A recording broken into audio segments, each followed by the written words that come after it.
All right, so I hope you really like the stories and the concept behind creating a convincing call to action as your microphone message in the previous video. In this video, we're going to talk about the second of the three C's for your microphone message. This is all about you creating a central concept as your microphone message. This is your second option. Now, central concepts, they're actually the most shared type of microphone message. So if you actually are, like your goal is to go viral, then this might be what you're looking for. So let's see. Central concepts, the most shared. I'm going to start off with a story because I was able to interview Tom Dixon. Have you ever seen this guy? He's such a happy guy. I love this guy. In 1968, Tom Dixon, he had the goal because he received as part of a wedding gift when he got married to his wife, he received a blender that broke after only a few days. And so he said, you know what? One day I'm going to create a blender that doesn't break. Now, he was an engineer, went to school as an engineer, and that's why he said, well, I'm going to create this really cool goal and one day create a blender that doesn't break. So he actually was able to eventually create his unbreakable blender as an engineer with his businesses. And in 1999, he impressed Starbucks and Jamba Juice so much that he made a deal with those two brands to go into all of the Starbucks and all of the smoothie shops for Jamba Juice. And the deal was that he would provide them with his blenders, and they would just pay him a nickel every time they did a blend.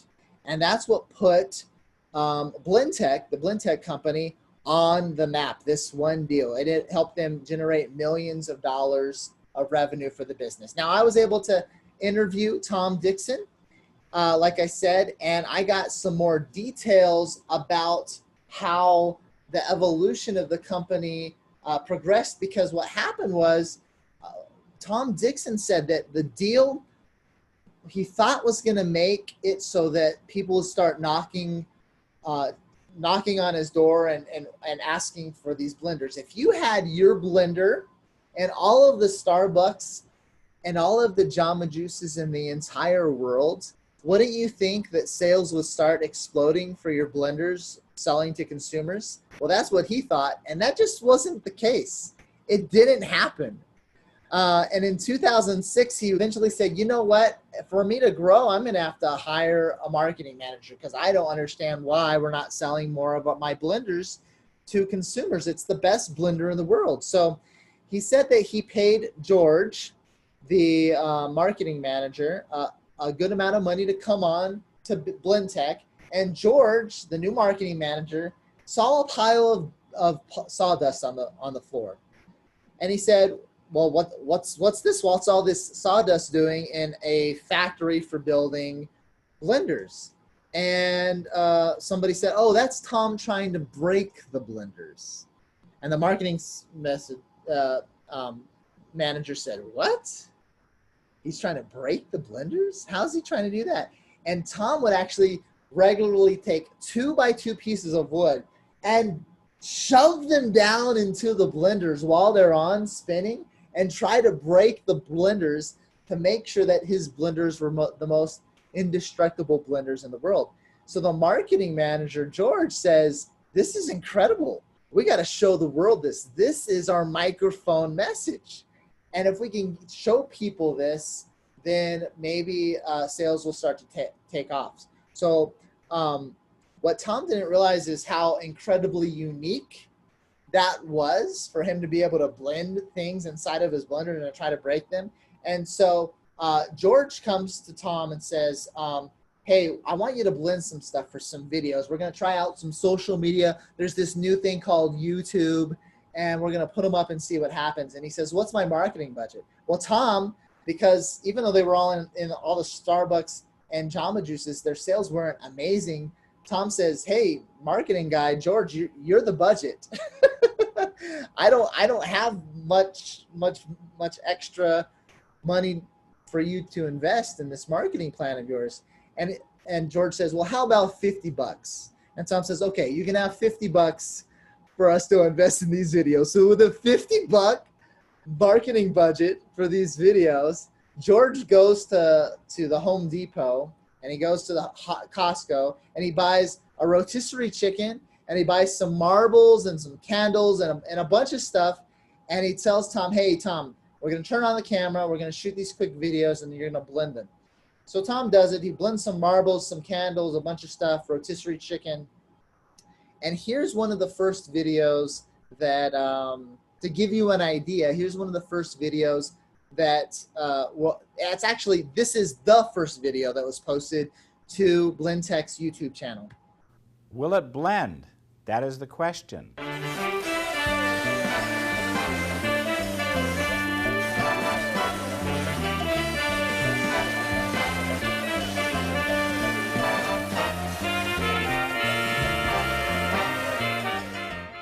I'm going to place approximately 50 marbles in a jar. And I'm going to run the ice cream cycle, which is the slowest cycle we have.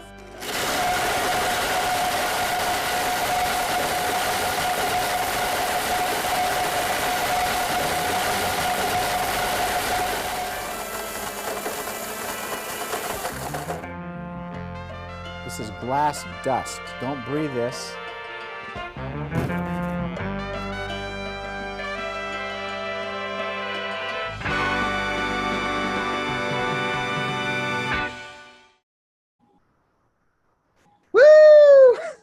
Wow, such a classic. How And is that? I remember the first time I watched this video a few years ago, and like the first thing that caught my attention was the soundtrack. Did you pay attention to the soundtrack? Dude, like where did he get his idea? You know, like, oh, let's throw this, you know, TV show from the 60s type of background music, you know. It's just so interesting. It's just, there's something to it. Really cool. Yeah. Do-do-do-do-do. And also, you can tell it's just awkward for him to be in front of the camera. Oh yeah. You can tell, right? That's so powerful, man. That's so powerful. That shows vulnerability. That's very powerful. It's a powerful way to connect to someone else, right? When you show you're vulnerable. So gotta love him. Gotta love this dude. He's like, here's 50 marbles. Yeah, okay. The script was very easy. Come on. I'm just doing my marketing guy said. He said to blend these, so there we go. And it worked. It just worked. And so there we go. A few days after posting the first videos, George comes to Tom and says, hey, guess what?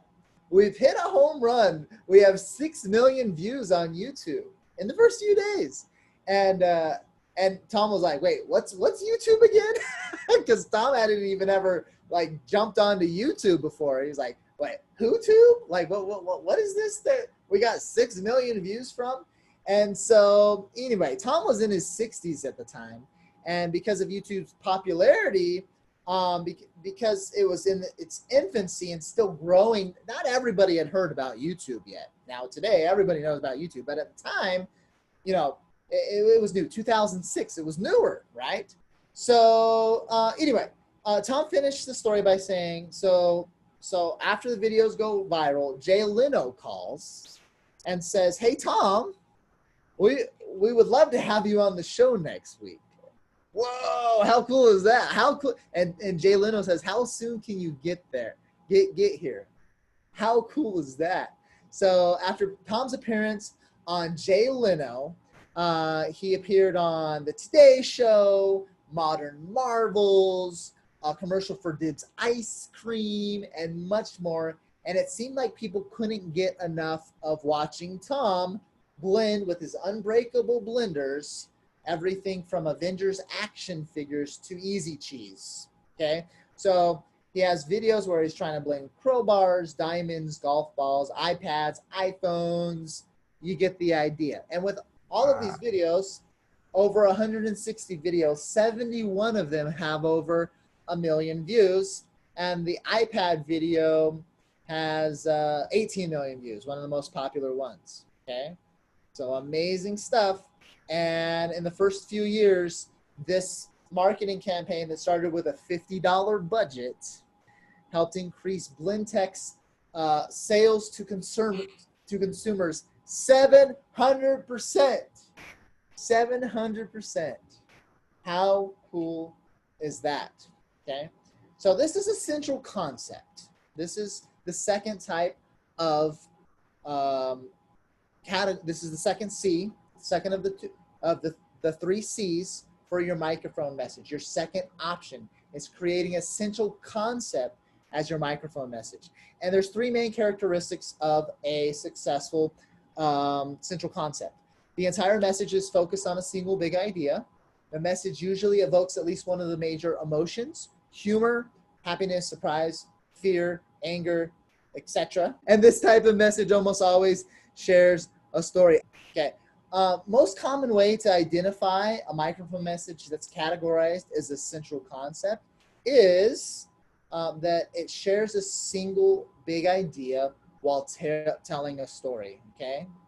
It entertains, shares a single big idea while telling a story. That's usually a central concept campaign. And the main goal is to inform or entertain your audience. Now, Ad Age created a list of the top 15 ad campaigns of the 21st century. And on their list, we actually clearly identified 9 of the 15 campaigns as central concepts. So these are actually really common. It's really common for people to try to indirectly sell, just like Tom did, through central concept campaigns. And done the right way, they can be very effective. So you don't always have to do a convincing call to action in order to sell. You can still sell or get people to take action through the use of a central concept like you're seeing here. All right, so here's a few more examples. Dale Carnegie's book, How to Win Friends and Influence People, shares an important secret as its central concept. That secret is, if you want people to like you during your interactions, you need to focus on what others want and need rather than on your own wants and needs. So that's the big message, the big central concept behind the book. He shares story after story after story of when you focus on what others want rather than your own wants, then it gets people to like you. That's like the secret to getting people to like you. So that's the central concept of that book. And that book went on to sell over 15 million copies since 1936. Not too shabby for a central concept. How about this one for a central concept? Do you know what I'm talking about? Right here, a young boy with magical talents named Harry Potter is sent to a school of witchcraft and wizardry where he makes friends who help him fight evil enemies. Okay. Oh my gosh. Anybody heard of that? Are you talking about the one that should not be named? That's one of the evil enemies, yes. So some people falsely think, okay, if it's not a convincing call to action, then how am I going to make any money? Hey, guess what? So this central concept of a young boy with magical talents named Harry that went to a school where he made friends and who helped him fight evil enemies, that central concept made this woman the richest woman in the UK. Okay, it's the best-selling book series in history. So over 500 million copies sold. Not too shabby for a central concept. Okay, if your central concept informs enough, entertains enough, shares a story enough that gets people involved. Stories work, guys, and that's what the powerful thing is around these central concepts. Now, here's another example. Sir Ken Robinson in a TED Talk, one of the most viewed TED Talks of all time, 18 million views. His talk was called "Do Schools Kill Creativity?" Okay, that's interesting. So as you can see, the central concept of "Do Schools Kill Creativity?" got a lot of views. It caught a lot of attention, but as we taught already, central concepts used the power of stories. And the story that he used that caught so many people's attention came from when he interviewed Gillian Lynn. This is Gillian. Gillian attended a school, and her parents said, "We think Gillian has a learning disorder." Gillian went to see a specialist, and the specialist noticed that Gillian couldn't help stop dancing to music. And the specialist said, "Gillian isn't sick. She's a dancer. Take her to dance school." So her mother took her to dance school, and Gillian later said, "I can't tell you how wonderful it was. We walked into this room, and it was full of people like me, people who couldn't sit still, people who had to move to think. They did ballet, they did tap, they did jazz, they did modern, they did contemporary." Gillian eventually graduated from the Royal Ballet School and later in life won awards for her work with two of the longest running shows in Broadway history, Cats and The Phantom of the Opera.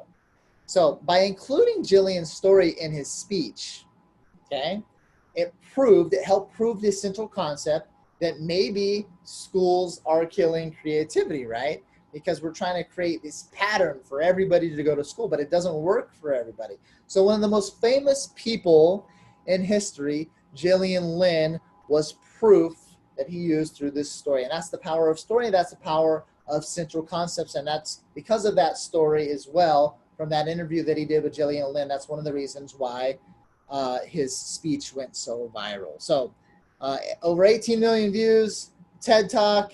Many people agreed with this central concept that our school systems need dramatic changes in favor of encouraging rather than discouraging creativity. Powerful stuff, right? So here's another example. Google. When Google founders, Sergey Brin and Larry Page, walked into Sequoia Capital for funding in 1999, they were prepared with a central concept that they used in order to help sell Google to investors. Their central concept was simple. Google provides access to the world's information in one click. That's it. Google provides access to the world's information in one click. Now, Sequoia Capital, they had heard pitches from other search engine companies looking for funding, but Sergey and Larry were able to pitch their company more effectively and won the funding in order to expand their growth because of their simple idea, their simple focused microphone message that was categorized as a central concept that Google provides access to the world's information in one click. Okay, another example, the Coke Taste Infringement Campaign for Coke Zero. Have you seen this campaign? This commercial that I'm about to show you, super funny, super hilarious, shares a story, and the Coke Taste Infringement Campaign is what helped explode sales, as you will see here in a second, for Coke Zero. Here's a quick video showing you a little bit, just a small piece of the campaign. You're pretty aware that Coke Zero tastes a lot like Coca-Cola. Yes, in fact, my son adores it, and I buy it every week. Perfect, because we feel that there might be some taste infringement issues. Between these two? Yes. Oh, so you're worried about... I think it's basic taste infringement. I'd like to stick with that phrase, because that Right, sounds but really good to me. not I don't know what a good analogy would be, but are you familiar in the music industry of sampling? It's like we've laid down a really good bass line, Right. you know, and Coke Zero's come along and just added something on there. What's... That's basically a patent copyright, a little too closely. What would be equivalent to a corporate kick in the ass? You don't have a valid claim. You can bring a suit, there's no claim. I picked up on something you said. You said age. This product is 100 and some odd years old. We're talking about a young product. You don't think it's age discrimination against an older product? We can't. It's Why not can't a we? person.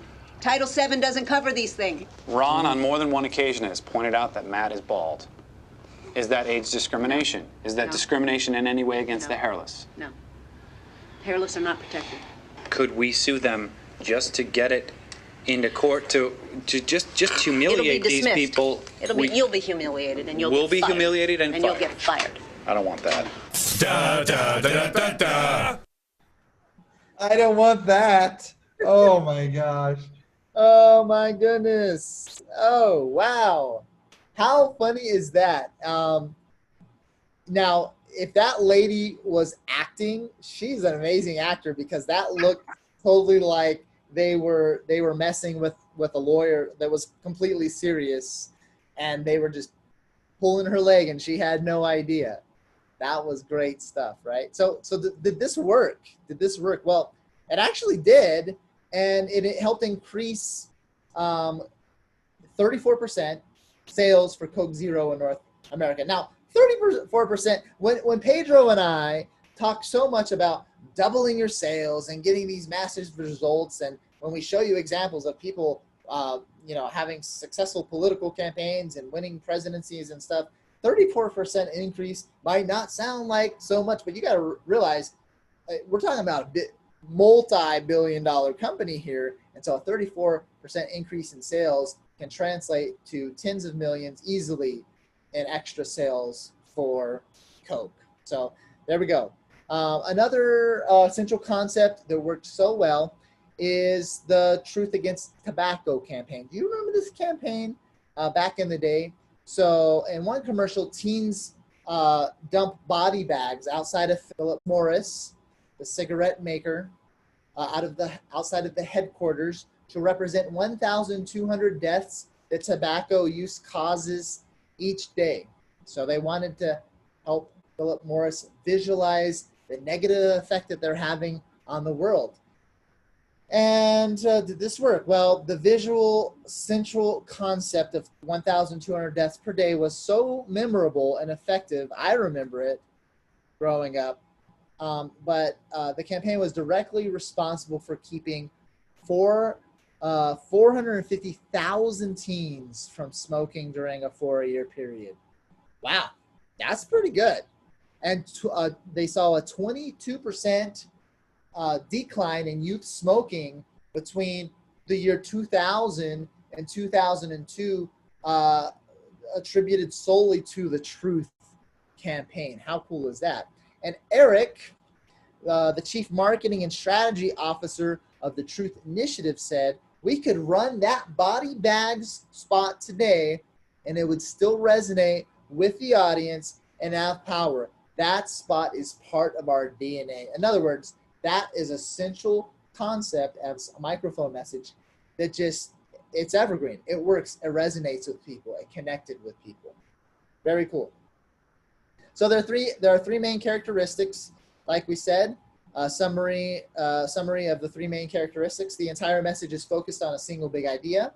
The message usually evokes at least one of the major emotions: humor, happiness, surprise, fear, or anger. And this type of message almost always shares a story. So there's some pros if you're considering a central concept. If you want to be like Tom Dixon and get things to go viral, or any of these other messages that have helped increase sales or gone viral without directly trying to sell anything, there's some pros to these central concepts. Your message is more likely to have the viral effect because it better informs and or entertains your audience. Your message is more likely to convince people to change their beliefs or habits, and your message can form deeper connections with your audience. Okay, now there are some cons.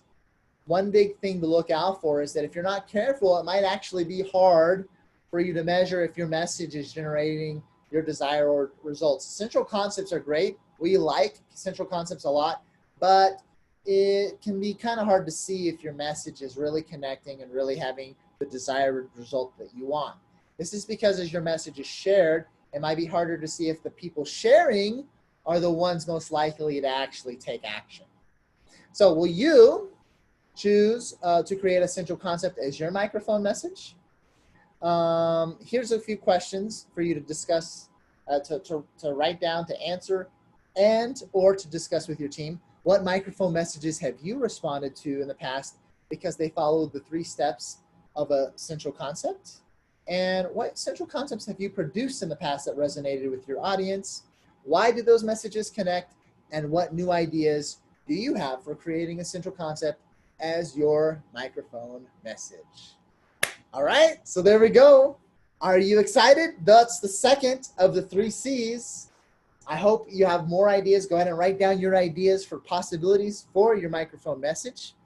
And we're going to talk about the third of the 3 C's for the 3 categories of your microphone message in the next video. All right. Thank you for joining us in this episode of the Marketing Podcast Party.